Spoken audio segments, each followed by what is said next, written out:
मान लो किसी स्टॉक का कैश में फ्यूचर में 1000 रुपीज़ का प्राइस चल रहा है और मुझे लगता है कि इसमें एक बड़ी तेजी आ सकती है, ये काफ़ी ऊपर जा सकता है XYZ किसी भी कारण से।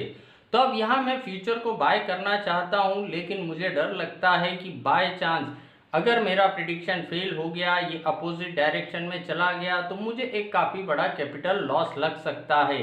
तो अब इस मेरी जो प्राइमरी पोजीशन है इसको कवर करने के लिए मैं क्या सेकेंडरी पोजीशन बना सकता हूँ। तो यहाँ पर कुछ ट्रेडर सोचते हैं कि चलो एक कॉल ऑप्शन साथ में राइट कर देते हैं, शॉर्ट सेल कर देते हैं, तो यहाँ पर हमारी एक हेज हो जाएगी। लेकिन यहाँ पर अगर हम कॉल ऑप्शन शॉर्ट करते हैं तो उसमें भी एक लिमिटेड प्रोटेक्शन हो सकता है हमारा। तो दूसरा फिर हम विचार करते हैं कि भाई साथ में एक पुट ऑप्शन हम खरीद लेते हैं, लेकिन पुट ऑप्शन भी कौन से स्ट्राइक प्राइस का हम खरीदें, ये सबसे इम्पोर्टेंट होता है।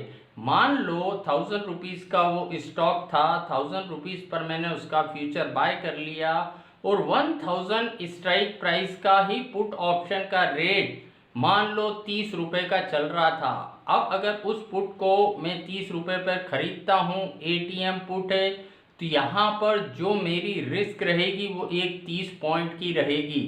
तो क्या मैं 30 पॉइंट की रिस्क लेना चाहता हूँ एक ट्रेड में? मुझे लगा नहीं, 30 पॉइंट काफ़ी बड़ा अमाउंट होता है, इतनी बड़ी रिस्क में एक ट्रेड में नहीं ले सकता। तो यहाँ मेरे विचार से जो बेस्ट होता है कि अगर हम फ्यूचर बाय कर रहे हैं तो ना ही हम OTM पुट में जाते हैं, ना ही हम ATM पुट में जाते हैं, हम ITM पुट में जाते हैं। और ITM पुट में जाके हम चेक करते हैं कि भाई कौन से स्ट्राइक प्राइस का पुट नियर इंट्रिंसिक वैल्यू चल रहा है, उसकी वास्तविक कीमत के आसपास चल रहा है, कौन से स्ट्राइक प्राइस के पुट में टाइम वैल्यू कम से कम है, और जो टाइम वैल्यू रहेगी वही मेरी रिस्क रहेगी।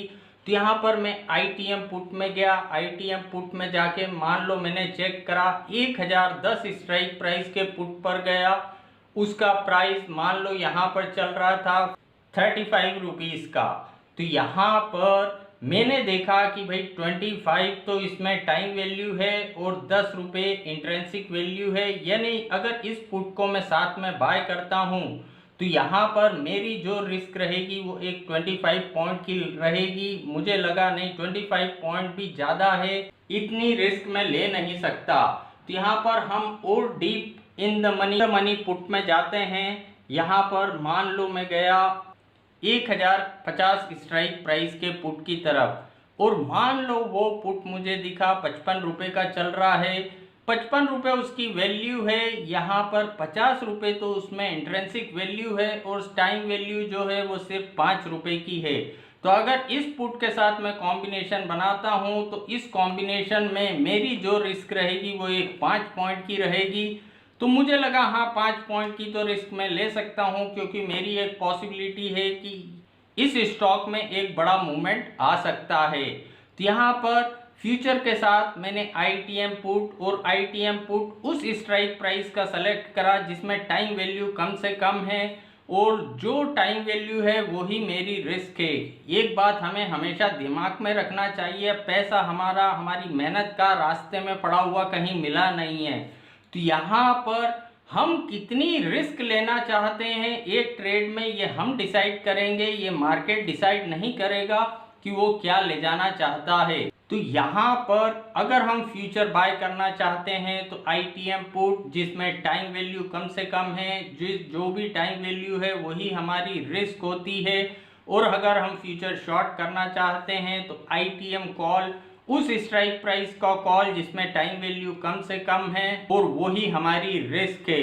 अब यहाँ पर एक सवाल दिमाग में आ सकता है कि सर 1000 पर फ्यूचर लिया, अगर 1050 स्ट्राइक प्राइस का पुट मैंने 55 रुपये पर ले लिया तो एक बहुत बड़े मूवमेंट की रिक्वायरमेंट होगी, तब जाके कहीं मुझे एक बड़ा प्रॉफिट हो सकता है।